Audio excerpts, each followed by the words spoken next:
what is the danger of antibiotic overuse? So our medical practitioners, the doctors, and the pharmacists are calling out everybody regarding the danger of antibiotic overuse. So what does this mean to us? So every year, you would probably experience your own share of colds, sore throats, cough, viruses, etc. So when you go to the doctor for checkup, do you automatically expect a prescription of antibiotics? So many people do actually. They expect that when they go to the doctor, telling that, for example, they have experienced coughing for a long period of time, or sore throats or colds, you would expect to be prescribed with antibiotics.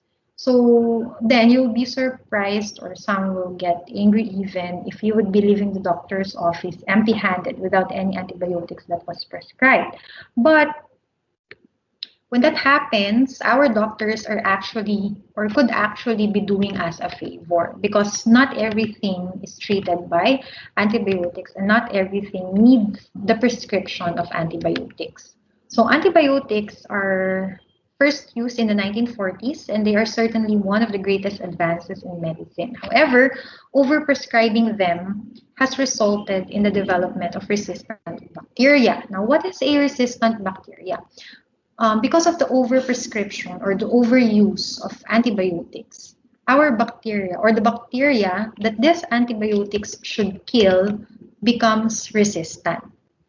That means that they don't respond to antibiotics anymore that may have worked in the past. And because of this, this bacteria would need a stronger antibiotic and higher dosages. Plus, whenever these antibiotics are ingested, especially for kids or for young ones, they run the risk of side effects like our stomach being upset, or diarrhea, or even allergic reaction. Please also remember that antibiotics do not work against viruses.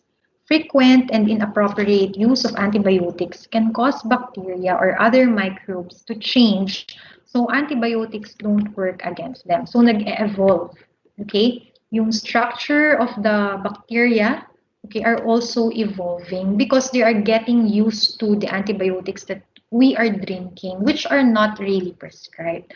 So taking antibiotics for colds and other viral diseases not only won't work because antibiotics don't work for against viruses, but it can also have dangerous side effects.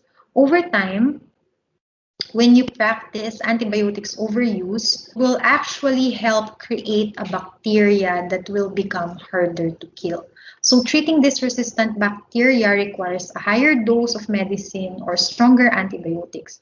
So because of antibiotic overuse, because many people has been practicing this over a long period of time, today what happened is that certain bacteria have become resistant to even the most powerful antibiotics available today because of antibiotic overuse. Now, let us move on to another topic, which is about allergy. You will notice these allergic reactions, some of them have started when you were still a baby, or as you grow, or when you become older. Okay, while some of them are already present the day you were born. Okay, but most of the allergies that we are experiencing today have been developed as we are growing. What is an allergy? An allergy action. So our immune system overreacts to a substance that is harmless, or that should be harmless to most people. But in someone with an allergy, the body's immune system treats the substance, which we call an allergen. So the allergen is a substance that causes allergic reaction, as an invader and overreacts, causing symptoms that can range from annoying to serious or life-threatening. So, yung common allergies are food sources or food-based allergies. So these are the 8 common allergies. Many are allergic with milk, peanut, eggs, tree nuts, soy, fish, wheat, and shellfish. That is why you notice, if you will notice today in the packaging of food products, there is a disclaimer or there are some notes in there that, for example, these foods are processed or may be processed together with soy, gluten, etc.